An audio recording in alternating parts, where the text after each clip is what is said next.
ஐயா சிவாய் நம்ம சொல்லுங்க. கோவிந்தா கோவிந்தா. சொல்லுங்க. ஐயா, இன்னைக்கு வைகுண்ட ஏகாதசி. சரி. பரமபத வாசல் திறந்திருக்கிறாங்க. அதுக்கு நான் என்ன பண்ணணும் சொல்லுங்க. மக்கள் கூட்டம் கூட்டமா ஓடிட்டு இருக்கிறாங்க. அதுக்கு நான் என்ன பண்ணணும் சொல்லுங்க. என்ன சுருக்கம் தானா? ஏங்க பரமபத வாசல்னா என்னன்னுங்கிற அறியாமையில இருக்காங்கங்க நம்முடைய பிள்ளைகள். ஒண்ணு ம் புரிஞ்சுக்கோங்க. பரமபதங்கிறதே பரமன் எங்க அப்பாவுடைய திருவடி அடைகிறது தான் பரமபதம். இவங்க ம் சும்மா அந்த மரக்கதவை 2 திறந்துக்கிட்டு நீங்க அப்படியே முந்தி அடிச்சு ஒருத்தர் முதுகுல ஒருத்தர் மிதிச்சு நச்சு பிஞ்சி அங்க போனீங்கன்னா உங்களுக்கு என்ன சொர்க்கம் கிடைக்குமா? ஏங்க இதெல்லாம் ஒரு அறியாமைங்க. ஒண்ணு புரிஞ்சுக்கோங்க. ம் கலியுகத்தை பொறுத்தவரையில இதெல்லாம் இது வந்து திரேதா திரேதா துவாபர கலி. துவாபர யுகத்தோட முடிஞ்சுது இந்த சாஸ்திர சம்பிரதாயம் இதெல்லாம். கலியுகத்துக்கு இது பொருந்தாதுங்க. நான் சொல்ல எங்க அப்பா சொல்றான், நாரணர் வைகுண்டமாகி நாட்டினில் வந்த அன்றே காரணம் எல்லாமாச்சு, கலியுகம் அழிந்து போச்சு, பூரண வேத நூலும் புராணமும் முன்னுள்ள ஆகமங்கள் எல்லாம் சாரமும் கெட்டு போச்சே, சதாசிவம் வைகுண்டமாச்சு. எங்க அப்பா பரபிரம்ம சதாசிவ பிரம்மம் வந்துட்டான். கலியுகம் ம் இப்போ வந்து நடுத்தீர்ப்பு யுகம். இந்த யுகம் அதாவது 4 யுகம் கணக்கு, 3 யுகம் தெரியல. அப்ப 7 யுகத்துல இந்த ஆத்மா இந்த மனிதர்கள் பிறந்திருக்கான். இன்னும் விடுதலை அடையல. இன்னும் எங்க அப்பாவுடைய பரம பதத்தை அடையல. அவனுடைய பதத்தை அடைஞ்சிருந்தனா இந்த ம் ஆத்மா இந்த இந்த இந்த இறப்புக்குரிய மண்ணுலகில் இந்த துன்பமயமான இந்த மாமிச உடம்பு எடுத்து வராது. நாம உடல் ம் எடுத்ததே பெரிய ஓத்திரியம் துன்பம். இன்னும் அப்பாவுடைய பதத்தை அடையல. அவனுடைய ம் எங்க அப்பாவுடைய பரமபதத்தை நீங்க அடையணும்னா என்ன பண்ணணும்? எங்க அப்பாவே சொல்றான், நிர்மாண மோகாஜித சங்க தோசா அத்தியாத்ம வித்யா வினிருத்த காமா துவந்து இருமுக்தா சுகத்துக சம்ஜின கச்சனி மூட பதமமிய தத்துங்கிறான். எங்க அப்பாவுடைய ம் பதத்தை நீங்க அடையணும்னா உங்க தற்பெருமை விடணும். நீங்க கோயில்ல போய் இந்த நாலு இந்த கதவை திறந்தோடனே ஓடி போய் முந்தி அடிச்சு ஒருத்தர் முதுகுல ஒருத்தர் மிதிக்கணும்னு அவசியம் இல்ல. உங்களிடம் இருக்கிற அந்த தற்பெருமை விட்டுறணும், மோகத்தை விட்டுறணும். அதான் எங்க அப்பா சொல்றான், தற்பெருமையும் மோகமும் அகன்றவர்கள், பற்று என்ற குறைபாட்டை வென்றவர்கள், பரமாத்ம ஸ்வரூபத்தில் நிலை பெற்றவர்கள், ஆசைகளை முழுமையாக அழித்து கொண்டவர்கள், இன்ப துன்பம் என்ற இரட்டைகளிலிருந்து விடுபட்டவர்கள் ஆகிய ஞானிகள் அந்த அழிவற்ற பரமபதத்தை அடைகிறார்கள். எங்க அப்பாவுடைய பதத்தை யார் அடைய முடியும்? உனக்கு தற்பெருமை இருக்கக்கூடாது, இன்ப துன்பத்திற்கு நீ ஆட்பட வந்து மோகத்துக்கு பயப்படக்கூடாது, உன்னுடைய ஆசையை அழிச்சிக்கணும். இப்படி நீ இருந்தா எங்க அப்பாவுடைய பரமபதம் கிடைக்கும். உன்னுடைய ஆத்மா விடுதலை அடைஞ்சிரும். அந்த பேரானந்த நிலைக்கு உன் ஆத்மா எடுக்கப்படும் இறப்புக்கு அப்புறம். நீ இந்த ம் மண்ணுலகில் வந்து பிறந்து பிறந்து சாக மாட்டேன், இப்படி துன்பப்பட மாட்டேன். இதுதான் பரமபத வாசலின் தத்துவம். நீங்க 4 கதவை திறந்த உடனே அவங்க 2 பேரும் பிபின்னு ஊதிட்டு போவான். நீங்க ஒருத்தன் மிதிச்சு முண்டி அடிச்சு போனா எங்க எங்க அப்பாவே ஏத்துக்க மாட்டாங்க. எங்க அப்பா அதை சொல்லலைங்க. அது ஒண்ணு ம் புரிஞ்சுக்கோங்க. இந்த மனிதர்கள் என்ன எங்க அப்பா அறியல. எங்க அப்பா என்ன சொல்றான், நாட்டுக்கு அறிவிதி நான், நாராயணனும் நான், பட்சி பறவை பலஜீவ செந்துக்களை நிச்சயமாய் படைத்த நீலவண்ண நாதனும் நான், மண்ணேலும் அளந்த மாய பெருமாளும் நான், பின்னேலும் அளந்த விஷ்ணு திருவுளம் நான், ஏகம் படைத்தவன் நான், எங்கும் நிறைந்தவன் நான், ஆக பொருள் மூன்றும் பிரம்மா விஷ்ணு சிவன் சொல்றான், ஆக பொருள் மூன்றும் அடக்கம் ஒன்றானதினால் நாக கடல் துயின்ற நாகமணி நான் அல்லவோ. எங்க நாகக்கடல் பார்க்கடல் பள்ளி கொண்டிருக்கானா ஆதிசிடன் சொல்றான், நாக கடல் ம் துயின்ற நாகமணி நான் அல்லவோ, இந்நீசரெல்லாம் என எரியாதிருந்தால் மின் நிலத்தில் நான் படைத்த மிருகம் அறியாதவங்க. என்ன சொல்றேன், ஜீவ ஜந்துக்கெல்லாம் ஜீவனும் நான் அல்லவோங்க. இந்நீசரெல்லாம் என்ன எரியாத நம்மளை பத்தி நீசங்கிறான். என்னப்பா என்னையும் உங்களையும் பாவிங்கிறான். அந்த பாவிகள் என்ன அறிய முடியாது. ஆனால் மின் ம் நிலத்தில் நான் படைத்த மிருகம் அறியாதவங்க. ஒரு மிருகம் ஒரு பசுமாடு அறியும், இறைவன் அறியும். ஒரு காக்கா குருவிக்கு இறைவன் கண்ணுக்கு தெரியுவான். ஆனா நம்முடைய கண்களுக்கு புலப்பட மாட்டான். நம்முடைய புலன்களுக்கு இறைவன் புலப்படுதல். அதை எங்க அப்பா சொல்றான். ஏன்னா நம்மளுடைய பார்வையே நீசம், களி களி ஐயோ கெட்டது. கள்ள புலனைந்தும் காணாமணி விளக்க நம்முடைய புலன்கள் அனைத்துமே திருட்டு புத்தி உடையது, வஞ்சனை புத்தி உடையது. கொஞ்ச நேரம் நல்லா இருக்கும், சாத்திய குணத்துல நல்ல பூஜை புனஸ்கரம், ஆன்மீகத்தில் லைப்போம். அதுக்கு அதுக்கு மேல ரஜோகுணம் வரும்பொழுது ராட்சசம் உலகில் பற்று வந்துடும். தமோ குணம் வரும்பொழுது நமக்கு காம இச்சைகள் வந்துடும். இந்த மனிதன் 3 குணம் மாறி மாறி இந்த மனுஷனை ஆட்டி படைக்கும். இதுதான் இயல்பு.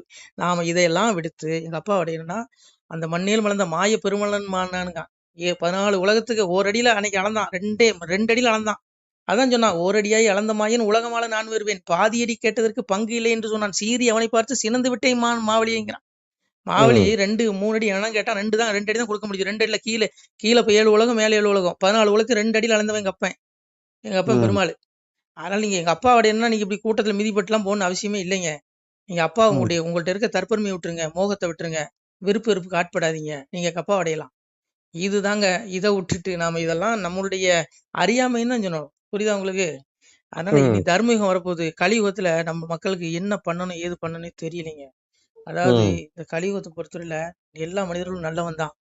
ஆனா மனிதர்கள் கொடுக்குற அந்த களிமாய எண்ணம் என்ன பண்ணுனா இவனை தப்பு பண்ண வச்சிரும். அதான் எங்க அப்பாவே சொல்றான், களி என்ற சொல்லை காதில் மிக கேட்டதுண்டால் சளிவாயி மேனி சடலம் இருள் ஆகுமல்லோ, மெய் பேச வேணுமென்று மேவி மிக இருந்தாலும் பொய் பேச புத்தி பொழியும் போடு போட பெருமாளே சொல்றான், என் பிள்ளைகளை நீங்க எல்லாரும் நல்லவர்கள் தான், ஆனா அந்த களியை கழிவு அணிகிற வரைக்கும் இந்த களிமா எண்ணம் எல்லா இதயத்திலும் இருக்கும்.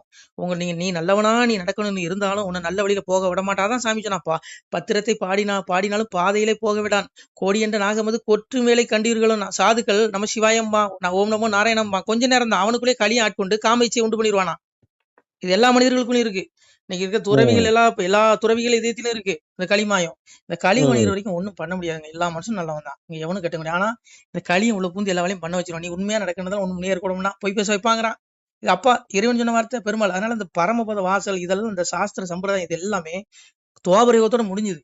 நீங்க போய் கங்கையில் 1000 கோடி ஊழல் பண்ணி நீ கங்கையில குளிச்சா உனக்கு எல்லாம் மோட்சம் கிடைச்சிருமா? எங்க அப்பா என்ன சொல்றான், கங்கை தாயை வரவழைத்து நங்கையே என்னுடைய நாமமதை கேட்டதுண்டால் பால் போல் பதம் போல் பாவம் தீர் அன்பருக்கு சூழ் புத்தி வம்பருக்கு சூது செய் மங்கையருங்க. எங்க அப்பா கட்டளை போடுறாங்க கங்கை கூப்பிட்டு, கலியுகத்தில் இந்த படுபாய்கள் இந்த திமுக ஊழல் மந்திரிகள் இந்த மாதிரி நிறைய இந்தியா முழுதும் இருக்கான் ஊழல் மந்திரிகள். இவெல்லாம் வருவான் நல்லா ஊழல் பண்ணிட்டு என் குளிக்கணும்னு குளிப்பான், இவன் பாவத்தை நீ மன்னிக்க கூடாதுன்னு சொல்லி கட்டளையே போட்டான் கங்கைக்கு. எங்க அப்பா போட்டு கட்டல. இவனுக்கெல்லாம் நரகவாசிகள்ங்க, புரிஞ்சுக்கோங்க. இந்த நல்ல பிள்ளைகள் தான் நான் சொல்றேன். பரமபத வாசலுக்கு போறீங்க பண்றீங்க எல்லாம் தப்பு இல்ல. ஆனா அப்பா என்ன சொல்றான், என் பேரு சொல்லி யாதொருவர் வந்தாலும் அன்பாக அன்னமிட்டு ஆதரித்த பக்தனுக்கு என்ன அபாயம் எடுக்கமது வந்தாலும் அந்நேரம் நாராயணன் ஆயனங்கே நான் வருவேங்க. அதிகார பத்திரத்தில் அவரவருக்கு தீர்ப்பு உண்டு. நீ செய்யற பாவ புண்ணியம் எல்லாம் என்கிட்ட கணக்கு இருக்கு. உன் ஆத்மாவை எமன் பிடிச்சிட்டு வந்து என் முன்னாடி தாண்டா நிறுத்துவான். உன்னை நரகத்தில் தள்ளனாலும் என்னுடைய மனம் தான், உன்னை சொர்க்கத்துக்கு அனுப்பினாலும் என்னுடைய மனம் தான், உன்னை நித்திய ஆத்மா உன்னுடைய மோட்சம் விடுதலை கொடுக்கனாலும் நான் தாங்கிறான்.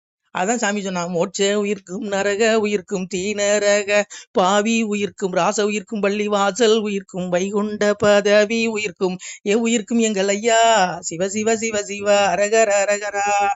பாருங்க, உங்களை நரகத்துல போடணும்ல எங்க அப்பா தான். அவன் நினைச்சா நீ எவ்வளவு பாவம் பண்ணாலும் உன்னை மோட்சத்துக்கு அனுப்பலாம். நீ அப்பா பிடிச்சிக்கோ கட்டி, நீ பரமத்துக்கு போயிடலாம், விடுதலை அடைஞ்சிடலாம். இதான் உண்மை. அதனால அதை விட்டுட்டுங்க, இதெல்லாம் சாஸ்திர சம்பிரதாயங்க. நான் சொன்னா என்ன திட்டுவீங்க, எனக்கு எதுக்கு முன்பு என்னவோ பண்ணுங்க. அப்பா பேரை சொல்லி பிச்சை கொடுங்க, பிச்சை கொடுத்தீங்கன்னா உங்களுக்கு பெரிய பதம் இருக்கு. அதான் அப்பா சொல்றான், என் பேர் சொல்லி யாதொரு வந்தாலும் அன்பாக நம்பிட்டு ஆதரித்து பக்தனுக்கு பிச்சை கொடுங்கிறான். அவன் அதை தான் விரும்புறான். நீங்க போய் ஒரு கிரேனை வச்சு மாலை போடுறதெல்லாம் விரும்பல. ஆள் உயர்த்து மாலை கொண்டு விற்கிறது சாத்தினி ஏத்துக்க மாட்டான். நீ செய்யற தான தர்மம் தான் உன் கர்மாவை கழிக்கும், அதை செய். அதுதான் அப்பா சொல்றான். அதனாலங்க இது பரமபதங்கிற இது மக்கள் அவங்களுடைய புரிதல் அப்படி இருக்கு. சாஸ்திரம் அது எப்படி சொல்ல, குழந்தையில இருந்து எப்படி வளர்த்துட்டாங்க. அந்த ஆத்ம போதனையே இல்ல, ஆத்ம சிந்தனையே இல்ல.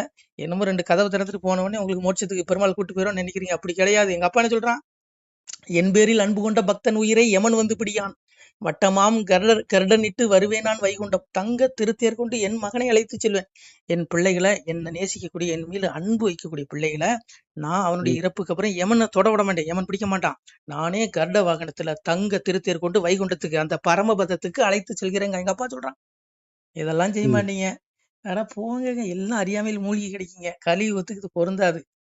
இது ஒரு சாஸ்திரம், அவ்வளவுதான். புரியுதா உங்களுக்கு? நான் சொன்னா திட்டுவீங்க. அதனால பக்கம் 15 பார்மூடம் 12 வக்கனை கோல் கிரகம் 9 மங்கி அக்கி கொண்டு முடிஞ்சு போச்சு. அஷ்டத்திக்கு எல்லாம் சோழி முடிச்சுங்க. கலியுகத்துக்கு எதுவும் பொருந்தாதுங்க. நீங்க செத்தவன் ஜாதகத்தை கொண்டு கொடுத்தாலும் ஜாதகம் பார்ப்பான். இந்த ஜாதகரை 100 வயசு வாழ்வான், அவன் ஏற்கனவே செத்துருப்பான். அதனால இந்த மாயை, இந்த போலி இதெல்லாம் நம்பாதீங்க. என்னையும் நம்பாதீங்க, என்னையும் நம்பாதீங்க. அதான் நான் சொல்லுவேன், களி மாயை. அதனால புரிஞ்சுக்கோங்க ஐயா, நான் யாரும் மனசையும் காயப்படுத்தல பக்தர்களை. நீங்க மோட்சத்துக்கு போனா எங்க அப்பாவுடைய பாதத்தை கெட்டியா பிடிச்சி. அதான் எங்க அப்பாவே சொல்றான், அரகரா என்ற சொல்லை கரையேரா பாவி நீசன் அறியவும் மாட்டானல்லோ சிவனே ஐயா. சிவ சிவா என்ற சொல்லு அவகட நீசருக்கு தெரியவும் மாட்டாதல்லோ சிவனே ஐயா. சடை முனி நானும் தவத்தில் இருக்கிறதை படுபாவிகள் அறிவார் சிவனேங்க. ஏங்க அறிய முடியாதுங்க எங்க அப்பாவை. சரியில் அடங்க மாட்டான், கிரியையில் அடங்க மாட்டான். எதுல இறங்க நீ கண்டுபிடிக்க முடியும். சரியை கிரியை யோகம் ஞானம் என்று சொல்லு தாண்டிய களியாச்சி சிவனேங்கிறான். மனம் சித்தம் புத்தி அகங்காரம் 4 மணிக்கு மௌனத்தில் இருந்து பெருமாள் சொல்றாங்க. சிவன்ட்ட உரையாடுறான், கலியுகத்துல சரியை கிரியையில எதுலையுமே நீங்க இறைவன் அடைய முடியாது. சரியில நீங்க அறிய முடியாது. நீ உருவ வழிபாடு பண்றீங்க, பூஜை புனஸ்கரத்துல பண்ண முடியாது, பஜனையில அடைய முடியாது, ஞானத்திலே அடைய முடியாதுங்க. எப்படி அடைய முடியும்? எங்க அப்பா சரணடைஞ்சிருங்க, உங்களுக்கு மோட்சம் பரமபதம் கிடைக்கும். அதுக்காக நீங்க கூட்டத்தில் மிதிப்பட்டு உதப்பட்டு வைகுண்ட ஏகாதசிக்கு போய் சாமியை கூட்டாதான் பெருமாள் அருள் தருவான் அப்படிலாம் ஒரு மண்ணாங்கட்டியும் கிடையாது. இது உங்களுடைய அறியாமை. சரிங்களா ஐயா? இன்னும் பேசிக்கிட்டே இருப்ப மணிக்கணப்பா, உங்களால கேட்க முடியாது. நம்ம சிவாய திருச்சிட்டம்பலம். சிவாய நம. திருச்சிட்டம்பலம், தில்லையம்பலம், பொன்னம்பலம். சிவாய நம. உறவுகளே, சிவ அன்பர்களே, தற்போது தாங்கள் இந்த வீடியோவில் பார்க்கக்கூடிய இடத்துல ஒரு சிவாலய திருப்பணி ஒன்று நடந்து கொண்டிருக்கிறது. இந்த இடத்துல பார்த்தீங்கன்னா, முன்பு ஒரு காலத்தில் ஒரு சிவாலயம் இருந்திருக்குது. அதாவது இந்த ஏரியா வந்து இப்போ வந்து ஒரு தென்னை மரங்கள் பனைமரங்கள் சூழ்ந்த காடாக இருக்கிறது. முன்பொரு காலத்தில் இங்கே ஒரு ஊர் இருந்ததாக சொல்கிறாங்க. ஆனால் இப்போது சுற்று வட்டாரத்தில் 5 கிலோமீட்டர் சுற்றுலாவில் ஊரே கிடையாது, காடு. இப்போ இந்த இடத்துல ஒரு சிவாலயம் வந்து அமையிருக்கிறது. இந்த சிவாலயத்தில் வந்து இருந்த அந்த சாமியுடைய திருமேனியை வந்து எடுத்து வச்சிட்டோம். திருப்பணி முடிஞ்சதுக்கப்புறம் பிரதிஷ்டை பண்ண இருக்கிற உறவுகளே, தற்போது இந்த வீடியோ பார்க்கக்கூடிய உறவுகள் தங்களால் முடிந்தால் ஒரு சின்ன உதவி செஞ்சு கொடுங்க. எங்கள் இடத்துல பொருளாதாரம் இல்லை, அதனால் பார்த்திங்கன்னா அந்த வேலையெல்லாம் அப்படியே நின்று போச்சு. பாருங்கள், இந்த அப்படியே பாதியிலே நிற்கிது இந்த சிவாலய திருப்பணி வந்து. பக்த கோடிகள், அன்பு உள்ளங்கள், தயவுசெய்து நீங்கள் உதவி செய்ய விருப்பமுள்ள உறவுகள் உதவுங்க. உங்களுக்கு கோடி புண்ணியம் கிடைக்கும். இந்த சாமியோடைய அருள் அனுகிரகம் உங்களுக்கு கண்டிப்பாக கிடைக்கும். இது வந்து ஒரு புகழ்பெற்ற சிவாலயம் கூட சொல்லலாம். சாமியோட திருமேனியை எடுத்து வச்சிட்டோம். இந்த இடத்துல பார்த்திங்கன்னா ஒரு வாசி தண்டம் இருக்குது. அந்த காலத்தில் ஒரு முனிவர் யாரோ தவம் செஞ்சுருக்காங்க. அவங்களுடைய வாசி தண்டம் அவர் திருக்கரங்களால் எழுதின ஓலைச்சுவடி கூட இன்றும் இருக்குது, இன்னும் பாதுகாக்கப்பட்டு வருது. அது கோயில் திருப்பணி முடிஞ்சதுமே அதையும் நாங்கள் அந்த வழிபாட்டுக்கு வச்சுடுவோம். இந்த சிவாலய திருப்பணி வந்து சாமி திருநாமம் வந்து முக்தீஸ்வரர் அப்படிங்கிற திருநாமத்தில் வழங்குறாரு. நெல்லை மாவட்டம் நாங்குநேரி தாலுகாவில் இந்த சிவாலயம் அமைய இருக்கிறது உறவுகளே. இந்த வீடியோ பார்க்கக்கூடியவங்க ஒரு 2 பேருக்காவது கொஞ்சம் ஷேர் பண்ணுங்கள். இந்த வீடியோ பார்க்கக்கூடிய யாராவது ஒரு சின்ன உதவி செஞ்சால் இந்த ஆலய திருப்பணி வந்து கண்டிப்பாக நாங்கள் வெற்றிகரமாக முடிச்சுடுவோம். பாருங்கள், அந்த வேலை எல்லாமே அப்படியே நிற்கிது. கல்லெல்லாம் இறக்கி போட்டிருக்கோம். இன்னும் நிறைய கற்கள் தேவைப்படுது. சுவாமியோடைய அந்த திருக்கோபுரம் பார்த்திங்கன்னா லிங்க வடிவிலே அமைக்க இருக்கிறோம். உதவுங்கள் உறவுகளே. உங்களுக்கு அப்பா சிவபெருமானுடைய அருள் நிச்சயம் கிடைக்கும். எம்பெருமான் சொல்வான், வாழுவீர் தாழ்வில்லாமல் மக்களும் கிளைகள் கொஞ்சி நாளுமே மகிழ்ச்சியை கூர்ந்து நலமுடன் வாழும்போது நீளுமே எனது செங்கோல் நீதியும் நெறிபோல் வந்து ஆளுமே உங்கள் தன்னை அன்புடன் அலையாவண்ணம். உங்களை எம்பெருமானுடைய அப்பாவுடைய திருவாசகத்தாலேயே வாழ்த்துறோம் உறவுகளே. ஆணுடன் பெண்ணும் பெற்று அதிகமாய் செல்வமாகி தானுடன் நினைவுமுற்று தர்மமும் நெறியும் கற்று வேணும்னில் காலமெல்லாம் வெள்ளியர் உடனே வாழ்ந்து போனுதல் கமலநாதன் பொற்பதம் பெற்று வாழ்வீர். அந்த ஈசனுடைய பொற்பதம் நிச்சயம் கிடைக்கும். உங்களுக்கு இகத்திலும் சுகம், பரத்திலும் சுகம். உங்களுடைய கர்ம வினைகள் மன்னிக்கப்பட்டு உங்களுக்கு நிச்சயம் மோட்ச வீடு கிடைக்கும். இகத்தில் பூரண ஆயுளுடன் நோய் நொடி இல்லாமல் வாழ்ந்து நீங்கள் பரவாழ்வும் பெறுவீர்கள் உறவுகளே. மக்களே, நீங்கள் எல்லாம் வாழ்பொன்னம் பதியிற் சென்று முக்கியமான யுகநில மதிலே தன்னால் கக்கிய பொன்கள் ஸ்வர்ணம் கைமணம் குளிர அன்னம் பொக்கிஷம் நிறைய வைத்து புகழ உண்டு இனிதாய் வாழ்வீர். இந்த இகவாழ்வும் பரவாழ்வும் உங்களுக்கு சுகப்பட அப்பன் ஈசனர்களால் வாழ்த்துகிறோம். இந்த திருப்பணிக்கு உதவி செய்ய ஒரு ஜிபே எண் சொல்கிறோம். இந்த எண்ணில் நீங்கள் உதவலாம். நீங்கள் இந்த எண்ணிலேயே நீங்கள் தொடர்பு கொள்ளலாம். ஜிபே, ஃபோன்பே, வாட்ஸ்அப் எல்லாம் இந்த நம்பர் தான். 93 85 44 31 06 93 85 44 31 06. இந்த எண்ணில் நீங்கள் உதவலாம், தொடர்பும் கொள்ளலாம். வாட்ஸ்அப்பு இந்த எண்ணு தான், ஜிபே இந்த எண்ணு தான் உறவுகளே. முடிந்தளவுக்கு 2 பேருக்காக ஷேர் பண்ணுங்கள். இந்த வீடியோ பார்க்கக்கூடிய யாராவது ஒருத்தர் சின்ன உதவி, நீங்கள் வந்து பெரிய அளவில் செய்யணும் கூட, நீங்கள் ₹1 நீங்கள் தந்தாலும் மனசார வேண்டி ஏற்றுக்கிறோம் உறவுகளே. உதவுங்கள். முடிஞ்ச அளவுக்கு கொஞ்சம் ஷேர் பண்ணுங்கள். நன்றி. சிவாய நம. திருச்சிற்றம்பலம், தில்லையம்பலம், பொன்னம்பலம். உறவுகளே, நம்ம இந்த இடத்துல வாழ்ந்து மறைந்த ஒரு சித்த மகாபுருஷர் பயன்படுத்திய பல 100 ஆண்டுகளுக்கு முன்பு உள்ள வாசி தண்டம் ஒரு சித்த மகாபுருஷர் பயன்படுத்தியது. அவர் திருக்கரங்களால் எழுதிய அந்த ஓலைச்சுவடி கூட பாருங்கள், இன்னும் பாதுகாக்கப்பட்டு வருது. இந்த சிவாலயம், நம்முடைய அந்த சிவாலய திருப்பணி முடிந்ததுமே எம்பெருமான் அவர் எழுதிய அந்த சிவனை பற்றி புகழ்ந்து எழுதிய அந்த பாடல் வரிகள் இதில் இருக்குது. இந்த வாசி தண்டம் அவர் பிரதிஷ்டை செய்த அந்த லிங்க திருமேனியையும் இந்த இடத்துல நாம் இந்த ஆலயம் கட்டி நாம் பிரதிஷ்டை செய்திருக்கிறோம். அனைவரும் இந்த ஆலய பிரதிஷ்டைக்கு கண்டிப்பாக வரணும். முடிஞ்ச அளவுக்கு இந்த வீடியோ பார்க்குறவங்க உதவி பண்ணுங்கள் உறவுகளை. பொருளாதாரம் இல்லாமல் திருப்பணி நின்று போச்சு. முடிஞ்ச அளவுக்கு ஷேர் பண்ணுங்கள், உதவுங்க. நன்றி. நம சிவாய. திருச்சிற்றம்பலம், தில்லையம்பலம், பொன்னம்பலம். இந்த புண்ணிய பலன் தங்களுக்கு கோடான கோடியாக வரும் உறவுகளை. நம சிவாய.